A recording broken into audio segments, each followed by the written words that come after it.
All right, in this section of our weekly webinar, this is our financial focus section, and we're going to talk today about, is life insurance right for your retirement plan? A lot of competing opinions on the internet. Goodness gracious, if you Google life insurance retirement plan, first of all, you're going to see, I actually think maybe David McKnight coined the phrase a life insurance retirement plan or a LIRP. I don't know. But he wrote a book called Look Before You LIRP.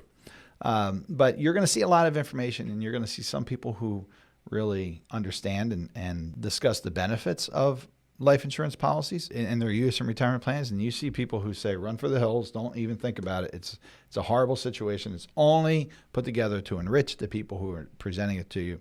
And I have opinions about that. I'm going to share my opinions, but the fact of the matter is that it's just like anything else. You know, I'll share this with you as a preamble. Prior to 2012, I was in the camp that life insurance should not be part of a retirement plan. It should be a catastrophic loss kind of situation where you're protecting your heirs for covering a mortgage that needs to be paid off, or college funding that needs to be done, or loss of income, or something like that. A light was turned on for me in 2012 when I attended a training event put on by a fellow named Ed Slott.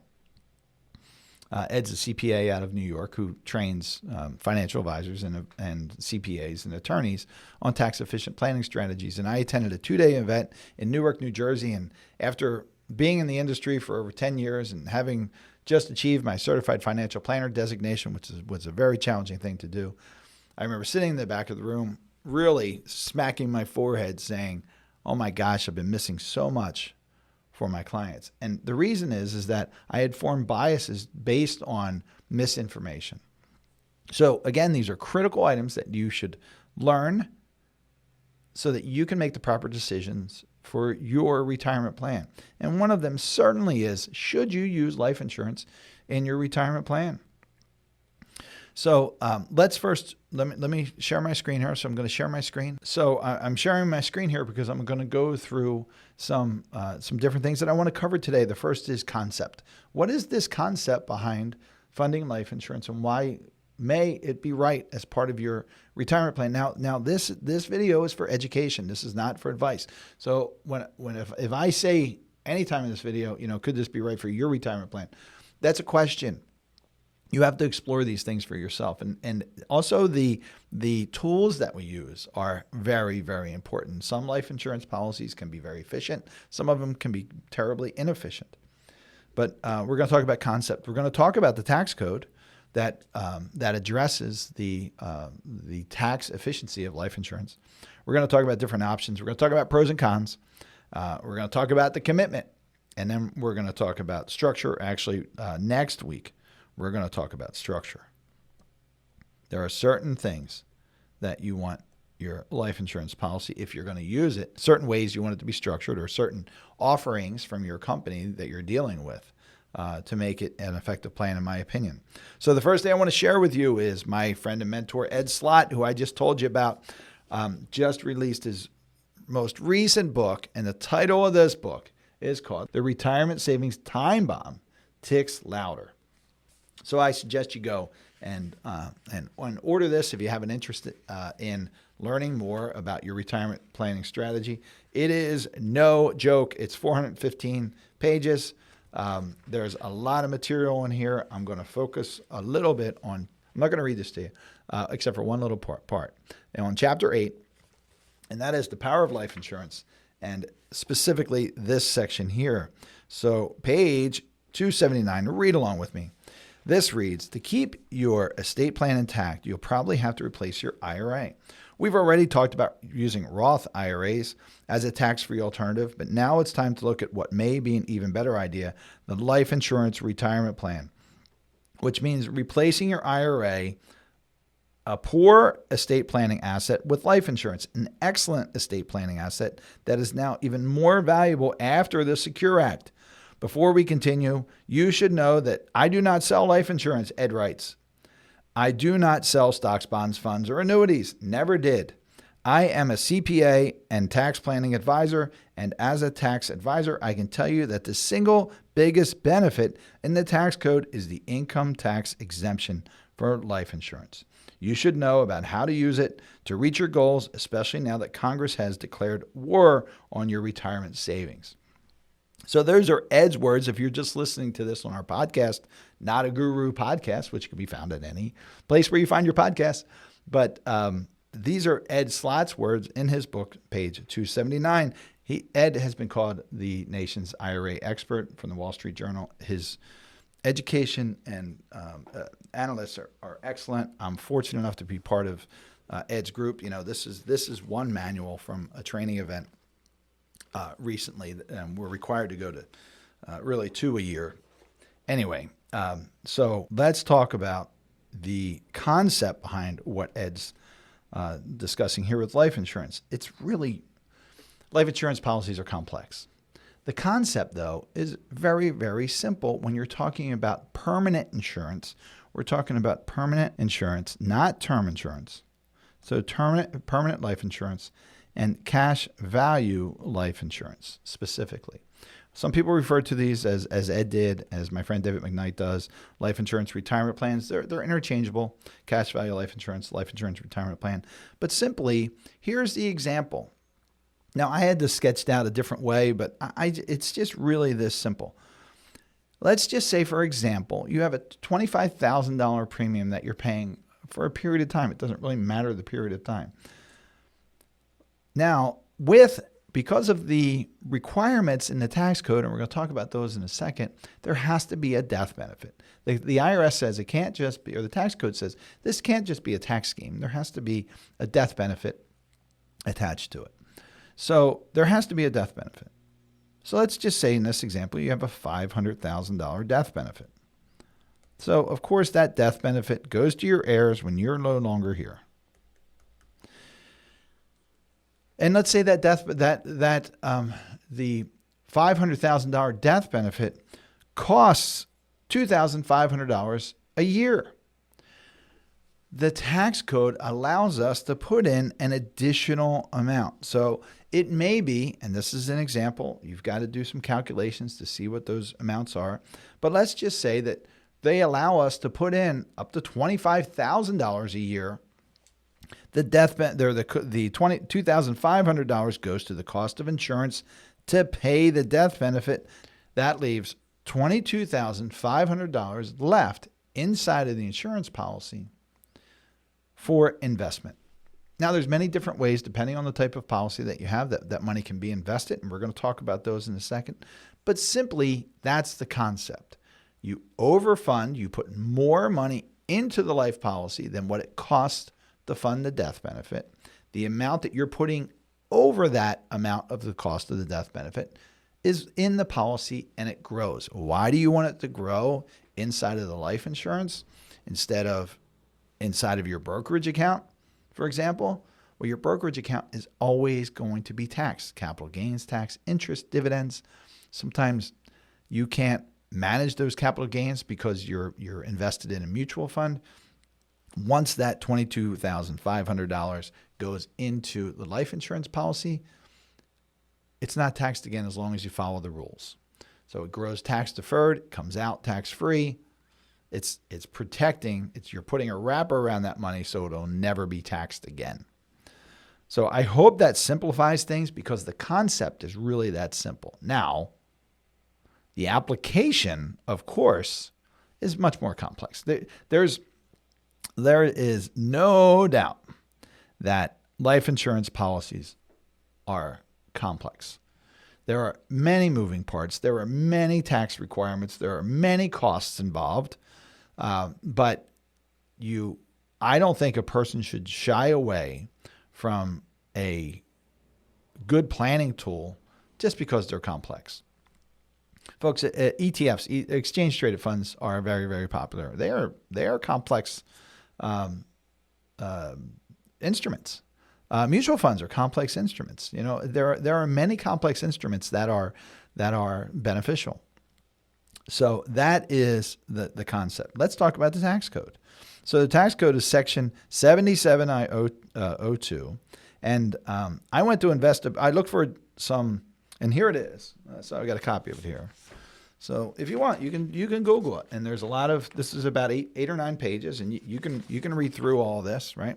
But I went to and I found Investopedia. I like Investopedia just for common kind of everyday explanation of things. And let's just read this together.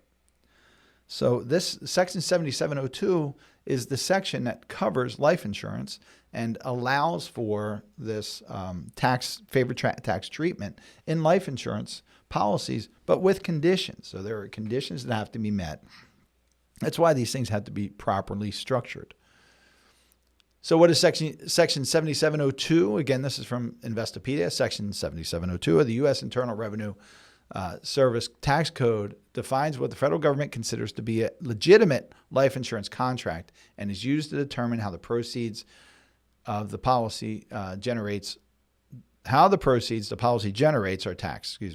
The proceeds of policies that do not meet the government's definition are taxable as ordinary income. So you got to be careful how these are structured and managed. Proceeds from genuine life insurance contracts are tax advantaged. Section 7702 applies only to life insurance contracts issued after the year 1984. So they listed some key takeaways that I thought were good. Section 7702 of the tax code differentiates between income from a genuine insurance product and income from an investment vehicle. Certain types of permanent life insurance build up a cash value over time. The proceeds of a true life insurance contract receive favorable tax treatment. The proceeds of a contract that does not meet the IRS definition are taxed as ordinary income. An insurance policy that fails Section 7702 criteria becomes a modified endowment contract and permanently loses its tax advantage status. So that is the tax code, Section 7702. And again, it is really, really easy to find that information. You can go to the IRS website. If you're a very technical person and you want to read this tax code, I suggest you do. If you have questions, also, I mentioned David McKnight's book. I'm going to write it here. Look Before You LERP. I suggest you're reading that book. I'm going to talk about some of the things in that book next week. But that's a very, very good book. If you're a client of ours and you don't have a copy of that book and you want a copy, I'll send you a copy if you're a client of ours. Otherwise, go to Amazon and order yourself a copy. But that's the IRS code that covers the use of life insurance policies. So now let's talk about options. So we're not talking about term insurance. We're talking about cash value life insurance. So for life insurance to have it, we're talking about building up cash value. There are a few different options. So you all know about whole life, right? Whole life. So a whole life policy simply says you're going to invest the money, like I just talked about. Go back to that $22,500 that you have left. And you're investing that with a specific company. I'm not going to mention any specific companies because I don't want you to take this as advice to go work with those companies. But a whole life company will issue a dividend and you receive a portion of that dividend. So if their stated dividend is 5%, you're not going to really receive the 5%. You'll receive, maybe 4.89, something like. You'll receive a portion of that dividend. So every year, the dividend is applied into your bucket that you have where your extra money that isn't going to pay for the life insurance, death benefit, I should say. So the extra money that isn't going to pay for the death benefit, it stays in that bucket, and then you get a dividend applied to that. So if it's 4.89%, your $22,500, they add 4.89% to that, and it grows like that. So that's whole life. Very, very simple. There is, when you're talking about cash value of life insurance, there is also variable universal life. Now, variable universal life has what are called sub-accounts. So sub-accounts are mutual funds that are within the life insurance policy. The life insurance policy will allow you to choose all different sub-accounts. You can build up really a robust portfolio, and you could have growth and you could also have loss. So you could have, you're going to invest in these mutual funds. They could grow or they could lose value. So could grow, could lose value. The whole life only has that dividend, no risk of loss. variable universal life just by market growth. Now, if a life insurance company cuts their dividends and their expenses are greater than the dividend amount, then your cash value could go down. Variable universal life, your cash value could go down because of the cost of the contract. It could also go down because of market activity. So if your funds are down 30%, and then you've got 5% of fees on top of that 30%, well, then you're sucking down 35% in that year with a variable universal life policy. Another popular option is an index universal life, IUL. So an index universal life policy allows you to invest in an index within the life insurance policy and have a performance tied to that index. You actually don't invest in the index. You get credited interest tied to the performance of an index. That index can increase in value, but index universal life policies have a floor of at least 0. So the worst you're going to do in any given year is a 0% return on your investment. Now, again, if you have a 0% return, if you have a 5% fee, and I'm using 5% as an example, not life insurance policies have all different fees depending on the company. So if in fact you have a 0% return and you have, for example, a 5% charge in your life insurance policy, then in fact you'll lose 5%. But you can have growth in these also depending on the return of the index. So it could be the S&P 500. It could be a manufactured index put on by Bloomberg or BlackRock. And again, it is very complicated. We want to anything. Variable universal life is a little different because you can have really varying returns. When we're talking about whole life and index universal life, we want to shoot for about 4 to 6%. That's a good goal. So if we're averaging 4 to 6% a year, it has a good opportunity of working for you, potentially. Variable universal life, I will tell you, I am not a fan of variable universal life because of the risk involved. When you lay over the cost of insurance, particularly in the early years with potential market risk, it's not something that I want to put my clients into. But you take that for what it's worth. So pros and cons. So I talked about the con of the variable universal life. The pros, of course, are you can have outstanding performance. The cons of the whole life is that your company, you're really at the mercy of what the company declares as dividends. So you want to look for a company that has steady dividends for a long period of time. Many of these companies have over 100 years of dividends now, with interest rates the way they have been over the past decade or more, except for recent years. Those dividends have come down, but you have to take that into account. And then also the stability of the company. The pros of a whole life policy is really consistency, right? You're going to probably have some more potentially consistent returns.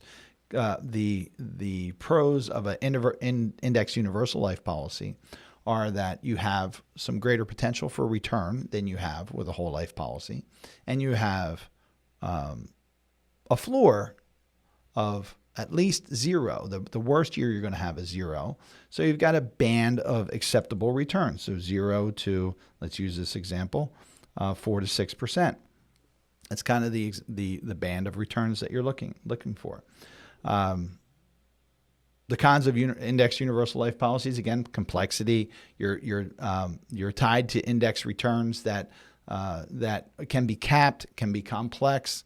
There are costs associated with all of them. So these are some of the cons associated with the use of life insurance in your retirement plan. And then, of course, there's commitment, folks. Commitment.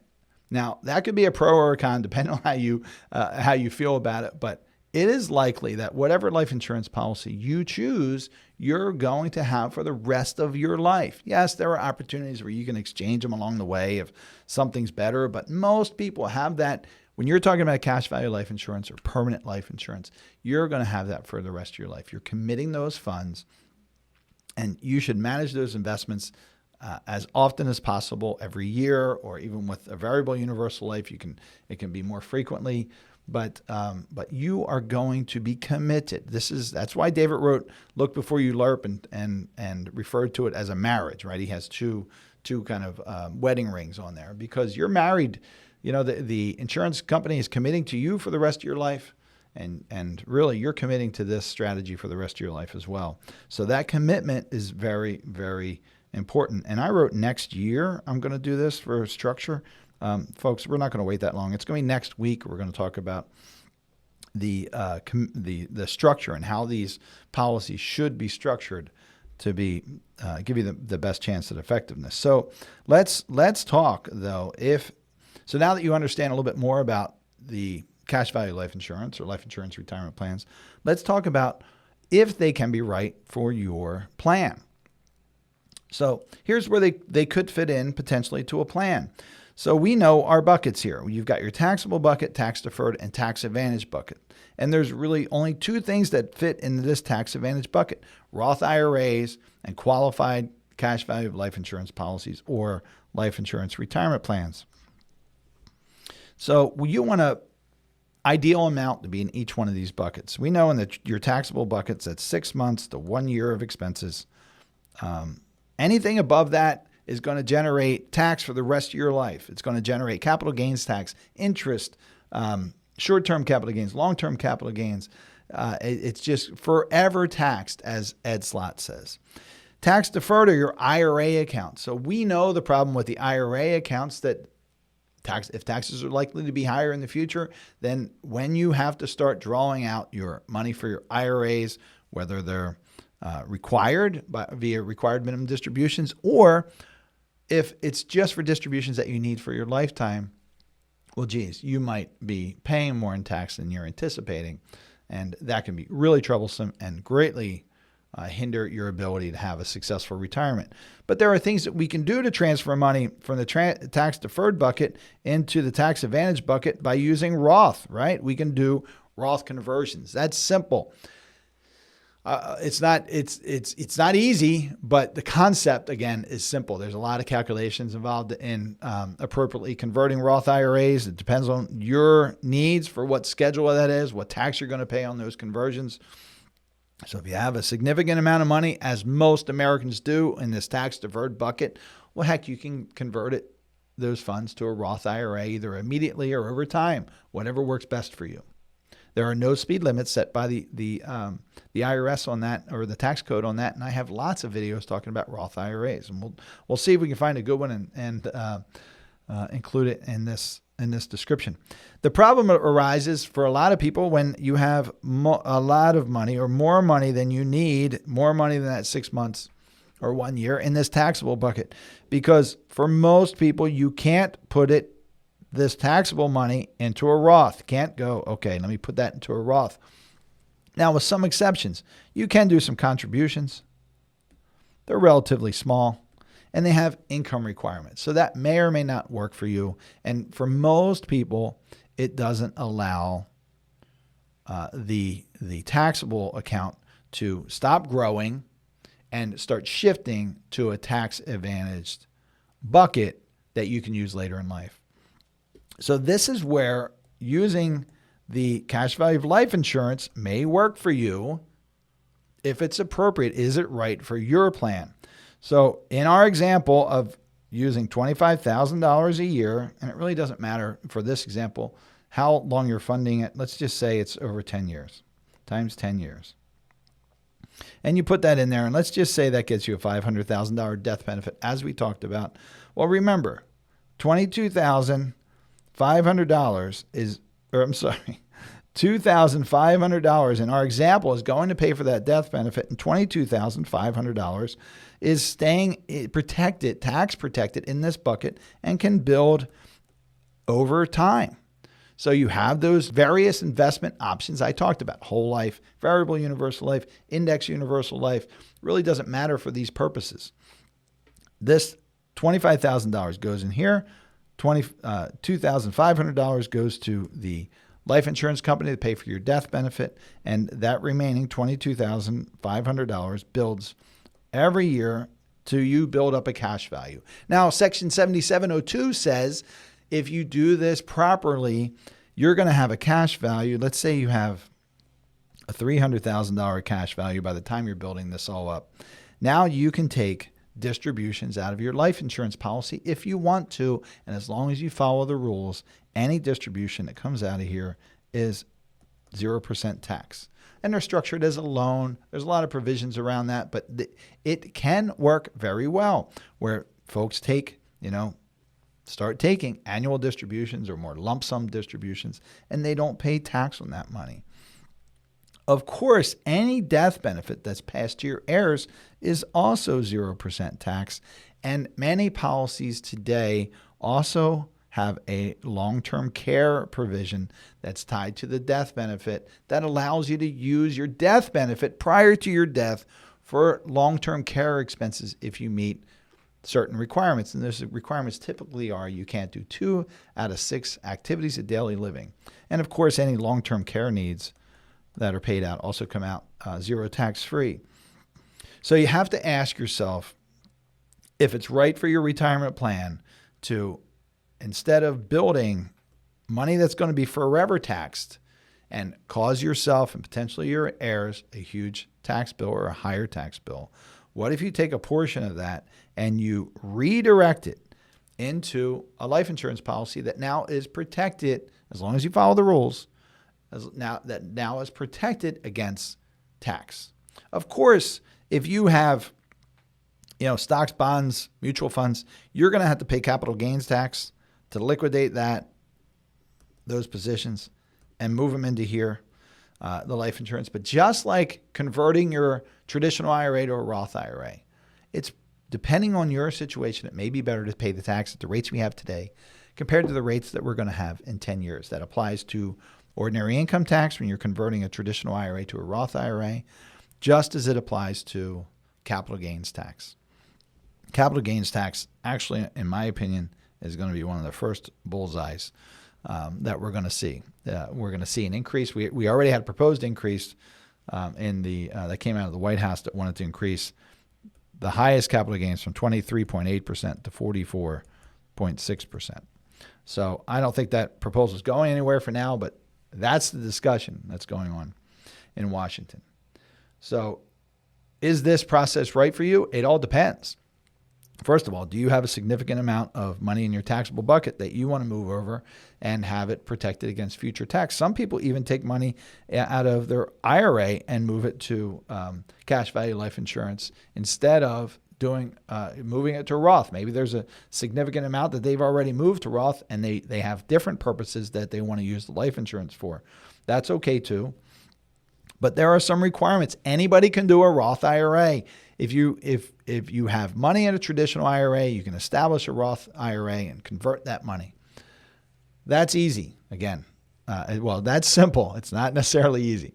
But not everybody, folks, can do a life insurance contract. It depends on your health. More so your health than your age, I've found. There's a certain age, over 75, I don't think there's an option for you. But even if you're in your 70s and you're healthy, you may be able to find a decent policy. But if your health is not good, or if you're not insurable, it doesn't work for you. So why, if your health isn't good and you are insurable, may it not work for you? Because the cost might be too high. Remember the example I used where in this case, you put $25,000 in, $2,500 went to the cost of insurance. Well, what if your health is not good and the life insurance company says, well, hey, we're going to issue you a policy, but we're going to make you pay for it because there's a lot of risk. And suddenly you're paying $10,000 a year into that or more. Then it may not make sense. Too much of your money is going out to the insurance company and not staying in here for you. We want the money here, your money.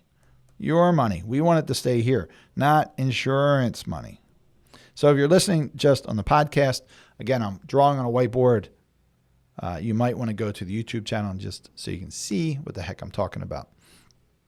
But so to answer the question, is life insurance right for your retirement plan? Well, folks, you got to educate yourself. So I talked about, one of the most respected tax experts in the nation, what his thoughts are about life insurance. I showed you the tax code. We talked about the different options. We talked about concept. This is certainly a commitment, so you want to understand and you want to feel comfortable with the platform you're getting into.